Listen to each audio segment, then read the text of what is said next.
മധ്യസ്ഥ പ്രാർത്ഥന നമ്മുടെ ജീവിതത്തിൽ ഫലിക്കണമെങ്കിൽ 3 കാര്യങ്ങൾ നമ്മുടെ കൂടെയുണ്ടാകണം. നമ്മളൊക്കെ മധ്യസ്ഥ പ്രാർത്ഥന നടത്തേണ്ടവരാണ്. ഓരോ കുർബാനയിലും നമ്മുടെ ജപമാലയിലും മധ്യസ്ഥ പ്രാർത്ഥന നടത്താൻ നമ്മൾ കടപ്പെട്ടിരിക്കുന്ന വ്യക്തികളാണ് എന്ന് നമ്മൾ മനസ്സിലാക്കണം.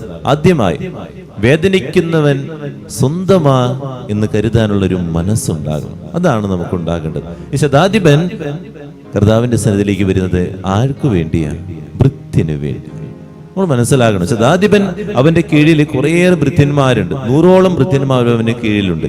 അവന് വേണമെങ്കിൽ ഈ തളർവാദ രോഗിയായിട്ടുള്ള ഈ ഭൃത്യനെ മാറ്റിയിട്ട് വേറൊരാൾ എടുക്കാം, അല്ലെങ്കിൽ വേറൊരാൾ അതിന് പകരം കയറ്റിവെക്കാം, അല്ലെങ്കിൽ അവനെ ഉപേക്ഷിക്കാം, അവന്റെ വേദന മനസ്സിലാക്കാതിരിക്കാം. പക്ഷെ ഈ ശതാധിപൻ ചെയ്യുന്നത്രയേ ഉള്ളൂ, ആ ഭൃത്യന്റെ വേദന മനസ്സിലാക്കുക, സ്വന്തമായിട്ട് കരുതുകയാണ്.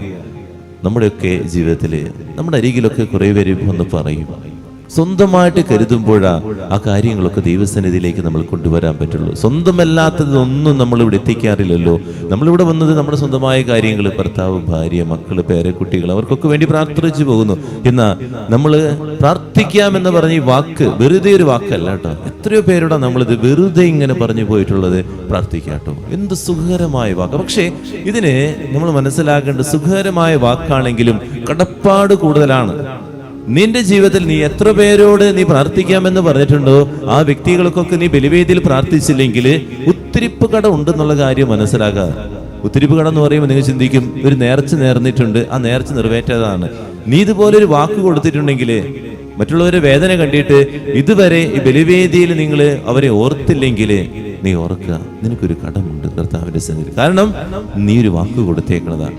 ഈ ശതാധിപൻ സ്വന്തമായി കരുതുക ആ ഭൃത്യന്റെ വേദന സ്വന്തമായിട്ട് കരുതുക. അവന്റെ കണ്ണുനീരില് അവനും ചേരുകയാ എന്നുള്ളതാണ്. പേപ്പറിൽ വായിക്കുമ്പോഴാകാം, അല്ലെങ്കിൽ മറ്റുള്ളവർ എൻ്റെ അടുത്ത് വന്ന് പറയുന്നതാകാം, അയൽവക്കക്കാരന്റെ വേദനയാകാം.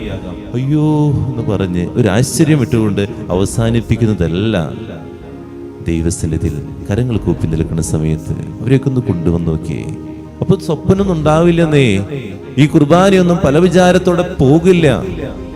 നമ്മുടെ കുടുംബ പ്രാർത്ഥന ഒരിക്കലും ഉറക്കം വരില്ല.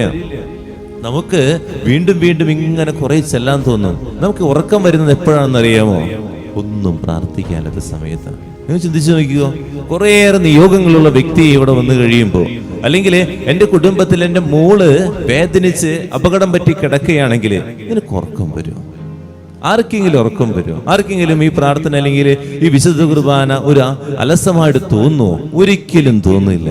തോന്നുന്നത് എപ്പോഴാ? എനിക്കൊന്നുമില്ല, തല നിറയെ ശൂന്യത കടന്നു വരുമ്പോഴാ. ശൂന്യതയില്ലാതെ ഓരോ ദിവസത്തെ എന്തോരം നിയോഗങ്ങളാ. നിനക്ക് കിട്ടിയ അനുഗ്രഹങ്ങളെ തന്നെ ഒന്ന് ഓർത്തു നോക്കി. അങ്ങനെയൊക്കെ നീ ദൈവസന്നിധിയിൽ വരുമ്പോൾ നീ നല്ലൊരു മധ്യസ്ഥനായിട്ട് മാറും. രണ്ടാമതായിട്ട് ദൈവത്തോട് സംസാരിക്കാനുള്ള നല്ലൊരു മനസ്സുണ്ടായി എന്നുള്ളതാ.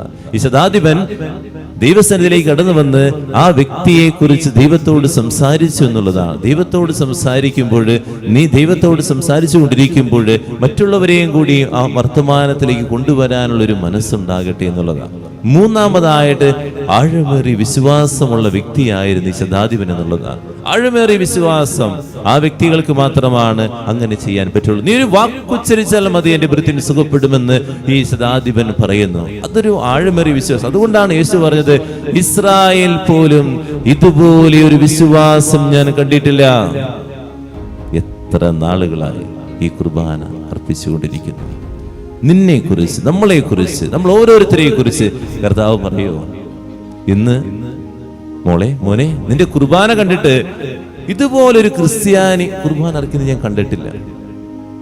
ആരെങ്കിലും കുറിച്ചൊന്ന് പറയാൻ പറ്റുമോ?